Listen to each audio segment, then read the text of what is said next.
안녕하세요. 동네 책방입니다.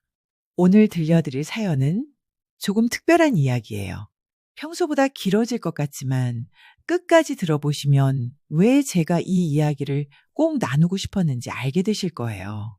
혹시 여러분은 운명이라는 단어를 믿으시나요? 저는 솔직히 그런 걸 별로 믿지 않는 편이었어요.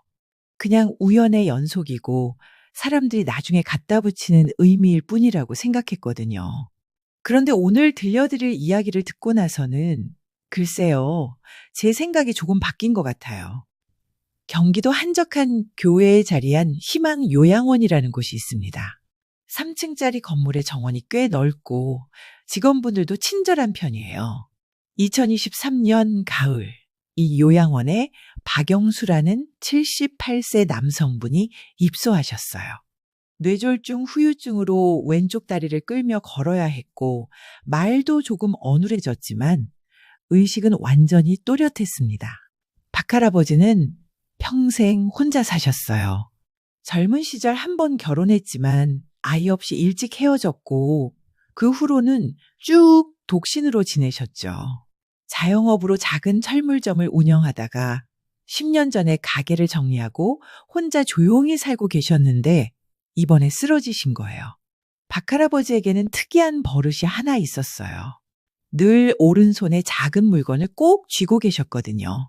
처음에는 간병인 선생님들도 뭔지 몰랐어요. 손가락 사이로 살짝 보이는 게 종이 같기도 하고. 하지만 박할아버지는 그걸 절대 놓지 않으셨어요. 어느 날 간병인 김미영 씨가 호기심을 참지 못하고 물어봤어요. 할아버지, 손에 뭘 들고 계세요? 박할아버지는 잠깐 망설이더니 조심스럽게 손을 펴보이셨어요.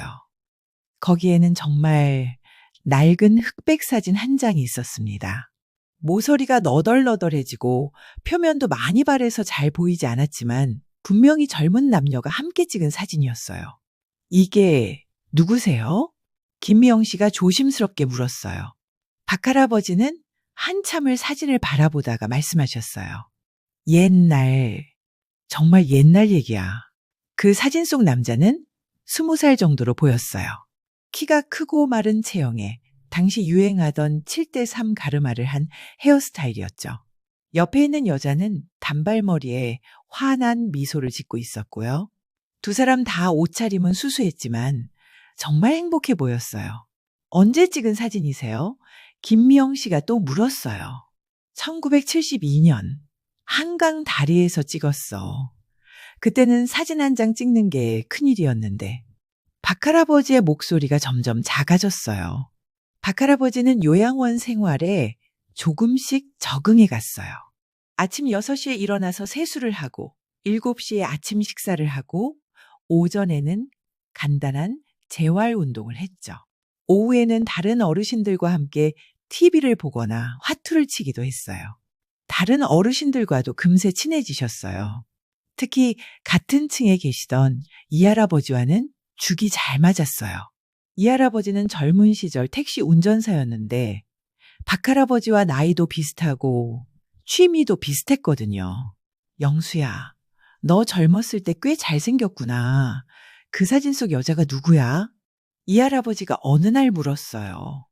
박할아버지는 늘 그랬듯이 그냥 옛날 사람이야 라고 대답했어요. 헤어진 거야? 오래됐어. 아직도 그리워? 박할아버지는 대답하지 않았어요. 그냥 사진을 다시 꼭 쥐었을 뿐이죠. 그렇게 박할아버지는 요양원에서 6개월을 보냈어요. 큰 문제 없이 평온한 나날들이었죠. 그런데 2024년 4월 어느 따뜻한 봄날 모든 게 바뀌었습니다. 그날 오후 2시쯤이었어요. 박할아버지는 다른 어르신들과 함께 로비에서 TV를 보고 있었어요.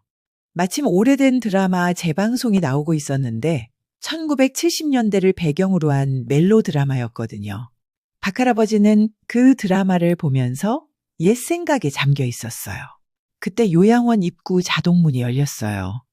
휠체어에 앉은 새로운 입소자가 들어오고 있었죠. 70대 중반으로 보이는 여성분이었어요. 머리는 하얗게 새었지만 곱게 빗어 넘겼고 옷차림도 단정했어요. 다만 표정이 조금 어두워 보였죠. 간병인 선생님이 그분을 안내하고 있었어요. 김순희 할머니, 여기가 로비예요. 어르신들이 주로 여기서 시간을 보내시거든요. 그 순간 박할아버지가 갑자기 굳어버렸어요. 손에 들고 있던 사진이 바닥에 떨어질 뻔했죠. 마치 번개에 맞은 것처럼 온몸이 굳어버린 거예요. 김순희 할머니도 마찬가지였어요. 로비를 둘러보다가 박할아버지와 눈이 마주쳤는데 순간 얼굴이 새하얗게 질렸어요. 휠체어에 앉은 채로 온몸이 떨리기 시작했죠. 할머니, 괜찮으세요? 간병인 선생님이 놀라서 물었어요. 아, 아니에요. 잠깐 어지러워서. 김할머니는 눈을 감고 깊게 숨을 쉬었어요. 그렇습니다. 이 두 분은 서로를 알고 있었던 거예요. 그것도 아주 잘 알고 있었죠. 김할머니는 304호실에 입소했어요. 박할아버지는 302호실이었으니까 바로 옆방이었죠. 운명의 장난인지 우연의 일치인지 첫 며칠은 정말 기묘한 광경이었어요. 두 분은 마치 서로 약속이라도 한 듯이 절대 마주치지 않으려고 했거든요. 박할아버지가 복도를 걸어가면 김할머니는 방 안에 들어가 버렸어요. 김할머니가 휠체어로 나오면 박할아버지는 다른 길로 돌아갔죠. 식당에서도 마찬가지였어요. 박할아버지가 앉은 테이블에는 김할머니가 절대 오지 않았고 김할머니가 먼저 앉아 있으면 박할아버지가 다른 자리에 앉았어요. 간병인들은 전혀 눈치채지 못했어요. 그냥 새로운 어르신이 아직 적응을 못한 거라고 생각했죠. 다른 어르신들도 마찬가지였고요. 하지만 이런 상황이 오래 계속될 수는 없었어요. 같은 공간에서 생활하는데 영원히 피할 수는 없잖아요. 첫 번째 직접적인 마주침은 김할머니가 입소한 지 일주일쯤 후였어요. 박할아버지가 엘리베이터를 타려고 기다리고 있는데 김할머니가 휠체어로 나타난 거예요. 간병인 선생님이 밀어주고 있었죠. 둘 다 엘리베이터 앞에 서 있는데 아무도 말을 하지 않았어요. 얼마나 어색했는지. 간병인 선생님만 박할아버지도 계시네요. 같이 타시겠어요? 라고 말했죠. 엘리베이터 안에서의 30초가 30분처럼 느껴졌을 거예요. 박할아버지는 구석에서 바닥만 바라보고 있었고 김할머니는 휠체어에 앉아서 정면만 바라보고 있었어요. 2층에서 김할머니가 먼저 내렸어요. 그때 박할아버지가 작은 목소리로 중얼거렸어요. 많이 아프셨나 보네. 김할머니는 그 말을 들었지만 대답하지 않았어요. 그냥 휠체어로 복도 끝으로 사라져 버렸죠. 그 후로 며칠 더 이런 식으로 지냈어요. 가끔 우연히 마주치면 서로 눈인사 정도만 하고 말은 나누지 않았죠.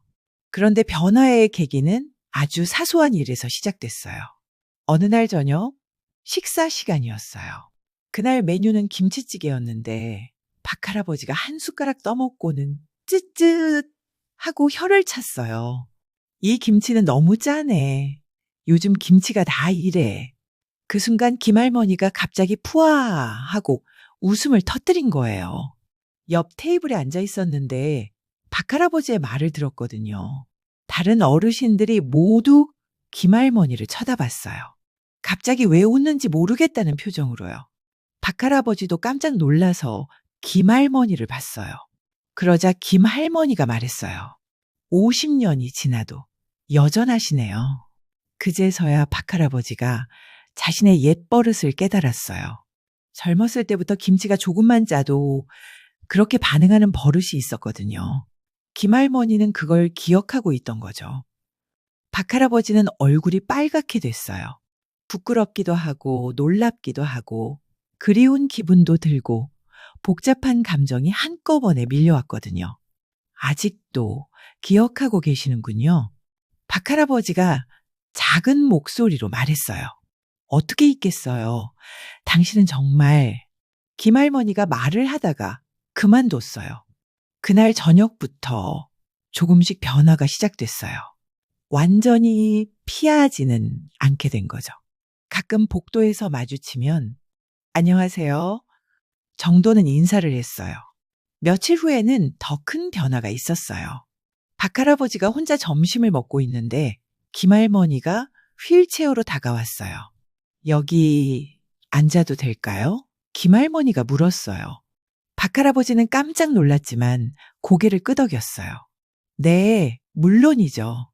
그렇게 두 분은 50년 만에 처음으로 같은 테이블에서 식사를 했어요. 처음에는 아무 말 없이 밥만 먹었죠. 하지만 분위기가 그렇게 어색하지는 않았어요. 오히려 묘하게 편안했어요. 요양원 음식이 어떠세요? 박할아버지가 먼저 말을 걸었어요. 그럭저럭이요. 집에서 해먹던 것보다는 못하지만 김할머니가 대답했어요. 집에서는 혼자 사셨나요? 네, 오래됐어요. 박할아버지는 더 묻지 않았어요. 대신 이런 말을 했죠. 저도 오래 혼자 살았어요. 김할머니는 그 말을 듣고 잠깐 박할아버지를 바라봤어요. 그리고 작게 고개를 끄덕였죠. 그 후로 가끔씩 같은 테이블에서 식사를 하게 됐어요. 대화는 주로 요양원 생활에 대한 것이었죠. 날씨 이야기, 음식 이야기, 가끔은 TV 프로그램 이야기도 했어요. 어느 날은 이런 일도 있었어요. 김할머니가 감기에 걸려서 며칠 동안 방에만 있었거든요. 박할아버지는 매일 식당에서 김할머니를 찾았어요. 보이지 않으니까 왠지 신경이 쓰이더라고요. 3일째 되는 날 박할아버지가 간병인 선생님에게 물었어요. 304호 할머니, 많이 아프신가요? 아, 김할머니요? 감기 때문에 며칠 쉬고 계세요. 왜요? 아니에요. 그냥 며칠 안 보여서. 간병인 선생님은 속으로 웃었어요. 둘이 친해지신 건가? 하고 생각했죠. 김할머니가 나와서 다시 식당에 나왔을 때 박할아버지는 안도의 표정을 지었어요. 많이 아프셨어요? 박할아버지가 물었어요. 감기 때문에 며칠. 괜찮아요. 김할머니가 대답했어요. 다행이네요. 김할머니는 박할아버지가 자신을 걱정했다는 걸 느꼈어요. 마음 한구석이 따뜻해졌죠. 이렇게 지내다 보니 자연스럽게 과거 이야기가 나올 수밖에 없었어요. 어느 날 저녁, 요양원 정원에서 두 분이 함께 산책을 하고 있었어요. 박할아버지는 지팡이를 짚고 천천히 걸었고 김할머니는 휠체어로 옆에 있었죠. 정원에 벤치가 하나 있었는데 거기서 잠시 쉬기로 했어요. 해가 지고 있어서 하늘이 주황빛으로 물들어 있었고 바람도 선선했어요. 예전에 우리도 이렇게 같이 걸었었죠. 김할머니가 먼저 말했어요. 박할아버지는 옛 생각에 잠겼어요. 한강 다리에서 많이 걸었었지. 그때는 정말 행복했었지. 그러게 둘 다 한동안 말이 없었어요. 과거의 기억들이 물밀듯이 밀려오고 있었거든요. 때는 1960년대 말에서 1970년대 초였습니다. 박할아버지와 김할머니는 그때 20살 초반의 청춘이었어요. 박할아버지는 서울 변두리 작은 공장에서 일하는 노동자였고 김할머니는 동네 양품점에서 옷을 만드는 재봉사였습니다. 처음 만난 건 우연이었어요. 박할아버지가 누나 결혼식에 입을 양복을 맞추러 양품점에 갔다가 김할머니를 본 거죠. 한눈에 반했다고 해도 과언이 아니었어요. 김할머니도 마찬가지였어요. 수줍게 웃으면서도 진지한 눈빛을 가진 그 청년이 마음에 들었거든요. 양복을 맞추는 동안 자연스럽게 대화가 시작됐어요. 박할아버지는 공장에서 일한다고 했고 김할머니는 재봉일을 한다고 했죠. 둘 다 가난했지만 성실하게 살아가는 청춘이었어요. 양복이 완성되었을 때 박할아버지가 용기를 내서 말했어요. 혹시 시간이 되시면 차 한잔 하실래요? 김할머니는 얼굴이 빨갛게 되면서도 고개를 끄덕였어요. 그렇게 시작된 연애였어요. 매주 일요일이면 만나서 한강 다리를 걸었어요.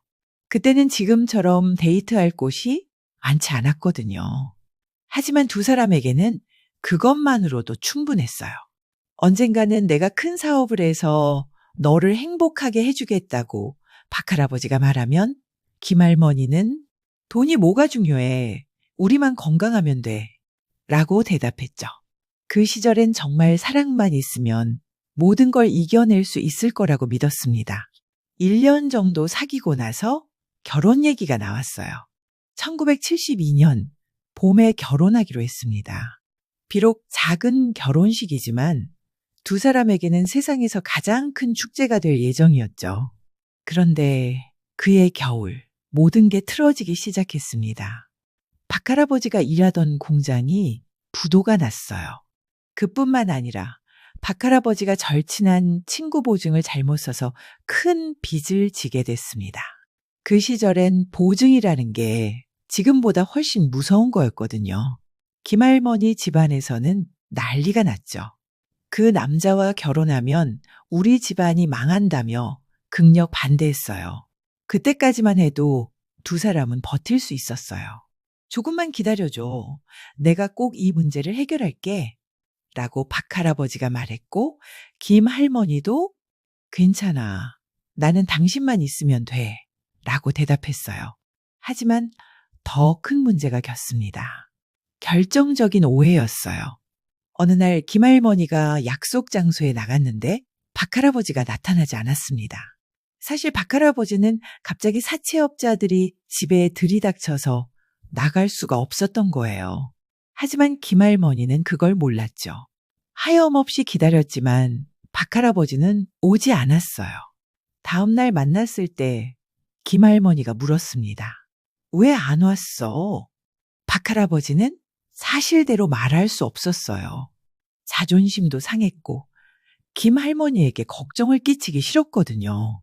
그래서 그냥 미안하다, 고만했습니다. 김할머니는 이때부터 의심하기 시작했어요. 혹시 이 사람도 집안 압박에 못 이겨서 마음이 변한 건 아닐까? 며칠 후에는 더 큰 일이 벌어졌습니다. 김할머니가 박할아버지네 집 앞에서 기다리고 있는데 박할아버지 어머님이 나오셨어요. 그리고는 이렇게 말씀하셨습니다. 얘야, 우리 아들 좀 그만 괴롭혀라. 집안이 이 모양인데 결혼은 무슨 결혼이냐? 차라리 깨끗하게 정리하는 게 서로에게 좋을 거다. 김할머니는 그 순간 모든 걸 포기했어요. 아, 이 사람도 결국 날 버리는구나. 집에 돌아가서 박할아버지에게 편지 한 통을 썼습니다. 이제 만나지 말아요. 서로 다른 길을 가요. 그동안 행복했어요. 박할아버지가 그 편지를 받았을 때 정말 하늘이 무너지는 것 같았어요. 김할머니를 찾아가서 설명하려고 했지만 김할머니는 이미 서울을 떠난 후였습니다. 고향으로 내려가 버린 거예요. 박할아버지는 몇 달 동안 김할머니를 찾으러 다녔습니다. 하지만 찾을 수 없었어요. 그 시절엔 지금처럼 연락할 방법이 많지 않았거든요. 결국 두 사람은 그렇게 헤어지게 됐습니다. 1973년 봄, 박할아버지는 집안에서 정해준 다른 여자와 결혼했어요. 김할머니도 고향에서 소개받은 남자와 결혼했습니다. 하지만 두 사람 다 결혼식 날 눈물을 흘렸다고 해요. 그리고 50년이 지났습니다. 요양원 정원에서 박할아버지가 조심스럽게 물었어요. 그때 왜 편지를 보냈어? 김할머니는 한참을 망설이다가 대답했어요. 당신이 먼저 포기했잖아요. 어머님도 그렇게 말씀하셨고 내가 언제 포기했다고 그래? 나는 끝까지. 그럼 왜 약속이 안 나왔어요? 왜 사실대로 말 안 했어요? 박할아버지는 50년 만에 처음으로 그날의 진실을 털어놓기 시작했어요. 그날 사채업자들이 집에 왔어. 내가 친구 보증을 잘못 써서 큰 빚을 진 거야. 집안이 난리가 났고 나는 어디도 갈 수 없었어. 김할머니는 깜짝 놀랐어요. 그런 사정이 있었다는 걸 몰랐거든요. 왜 그 말을 안 했어요? 자존심도 있었고 너한테 걱정을 끼치기 싫었어. 그리고 솔직히 말하면 내가 너무 부끄러웠어. 박할아버지는 계속 말했어요. 그때 우리 집 상황을 알면 부모님들이 결혼을 더 반대하실 거 아니야. 그래서 일단 문제를 해결하고 나서 말하려고 했는데, 그럼 제가 보낸 편지는요? 받았어. 하늘이 무너지는 것 같았어. 너를 찾으러 갔는데 이미 서울을 떠난 후였어. 김할머니는 눈물이 났어요. 50년 동안 품고 있던 오해가 풀리는 순간이었거든요. 그런데 더 놀라운 사실이 밝혀졌어요. 간병인이 김할머니에게 말했거든요. 할머니 병원비를 누군가 몇 년째 대신 내주고 계셨다고. 박할아버지가 몇 년 전 김할머니 소식을 듣고 익명으로 도움을 주고 있었던 거예요. 왜 그렇게까지 했어요? 김할머니가 물었어요. 그때 내가 지켜주지 못해서 이렇게라도 돌봐주고 싶었어. 김할머니는 눈물을 흘렸어요. 50년 동안 자신이 얼마나 큰 오해를 하고 있었는지 깨달았거든요. 그날부터 두 분의 관계는 완전히 달라졌어요. 함께 식사하고 산책하고 요양원 프로그램에 참여했죠. 다른 어르신들이 저 두 분 혹시 부부세요? 라고 물을 정도였어요. 어느 날 요양원에서 학생들이 와서 공연을 했는데 사랑하는 마음은 이라는 노래가 나왔어요. 두 사람이 젊은 시절 가장 좋아했던 노래였죠. 사랑하는 마음은 변하지 않아요. 세월이 흘러도 그대로예요. 두 분은 작은 목소리로 따라 불렀어요. 그 순간 50년 전으로 돌아간 것 같았죠. 몇 개월의 행복한 시간이 흘렀지만 김할머니의 건강이 갑자기 악화됐어요. 어느 날 새벽 심장 발작으로 쓰러진 거예요. 박할아버지는 거동이 불편한 몸으로도 필사적으로 도움을 청했어요. 다행히 생명은 건졌지만 의사는 길어야 한두 달이라고 말했어요. 박할아버지는 김할머니를 더욱 세심하게 돌봤어요. 왜 이렇게까지 하세요? 김할머니가 물었어요. 그때 당신을 혼자 떠나보냈으니까. 이번에는 끝까지 곁에 있고 싶어요. 박할아버지는 김할머니를 위해 특별한 것을 준비했어요. 50년 만에 다시 기타를 잡고 연습하기 시작한 거예요. 며칠 후 요양원 식당에 작은 무대가 마련됐어요. 박할아버지가 떨리는 손으로 기타를 들고 나왔어요. 이 노래는 정말 오래전에 어떤 사람과 함께 자주 부르던 노래입니다. 사랑하는 마음은 변하지 않아요. 세월이 흘러도 그대로예요. 박할아버지의 목소리는 예전 같지 않았지만 50년 동안 간직해온 진심이 담겨 있었어요. 김할머니는 눈을 감고 그 노래를 들었어요. 눈물이 흘렀지만 얼굴에는 평화로운 미소가 떠올랐어요. 이제야 알 것 같아요. 당신도 평생 날 사랑하고 계셨구나. 늘 사랑했어요. 한 번도 잊은 적이 없어요. 저도 미워한다고 했지만 사실은 계속 사랑했어요. 하지만 며칠 후 새벽, 김할머니는 또다시 심장 발작을 일으켰어요. 이번에는 더 심했어요. 병실에서 김할머니가 약한 목소리로 말했어요. 만약에 다시 태어난다면 이번에는 끝까지 함께해요. 박할아버지는 눈물을 참으며 고개를 끄덕였어요. 꼭 약속할게. 그날 밤 김할머니는 박할아버지의 손을 잡은 채로 조용히 세상을 떠났어요. 장례 후 간병인이 김할머니의 일기장을 발견했어요. 그 안에는 이런 글이 적혀 있었어요. 오늘도 그를 미워한다고 썼지만 거짓말이다. 나는 그를 사랑하며 살았다. 미움도 결국 사랑의 다른 이름이었을 뿐이다. 만약 다시 태어난다면 이번에는 용기를 내서 끝까지 함께하고 싶다. 박할아버지는 그 일기를 읽고 한참을 울었어요. 김할머니가 떠나고 3개월 후 김할머니 조카가 요양원을 찾아왔어요. 김할머니가 남긴 마지막 편지를 전해주러 온 거였어요. 영수 씨, 이 편지를 읽고 있다면 나는 이미 당신 곁에 없겠지. 마지막 몇 개월. 당신과 함께했던 시간이 내 생애 가장 행복한 시간이었어. 만약 정말로 다음 생이 있다면 그때는 내가 먼저 용기를 낼게. 사랑하는 당신에게 순이.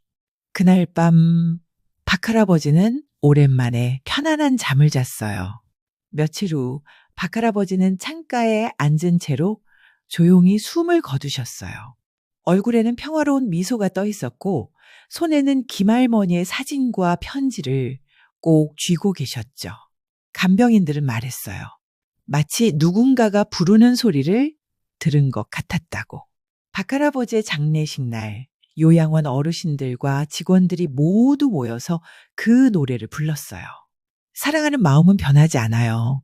세월이 흘러도 그대로예요. 그 후로 요양원에서는 가끔 이상한 일들이 일어났어요. 저녁 무렵 정원에서 기타 소리가 들린다거나 누군가 조용히 노래 부르는 소리가 들린다거나 간병인들은 박할아버지와 김할머니의 사랑이 너무 깊어서 아직도 그곳에서 함께 시간을 보내고 계시는 거라고 믿었어요. 지금도 그 요양원에는 두 분을 기억하는 작은 기념비가 세워져 있어요. 거기에는 이런 글귀가 적혀 있다고 해요. 사랑하는 마음은 변하지 않습니다. 세월이 흘러도 심지어 죽음조차도 진정한 사랑을 막을 수는 없습니다. 여러분, 어떠세요? 이 이야기를 들으면서 어떤 생각이 드시나요? 박할아버지와 김할머니는 50년이라는 긴 이별을 끝내고 드디어 영원히 함께할 수 있게 되었습니다. 이번에는 더 이상 누구도 아무것도 그들을 갈라놓을 수 없어요.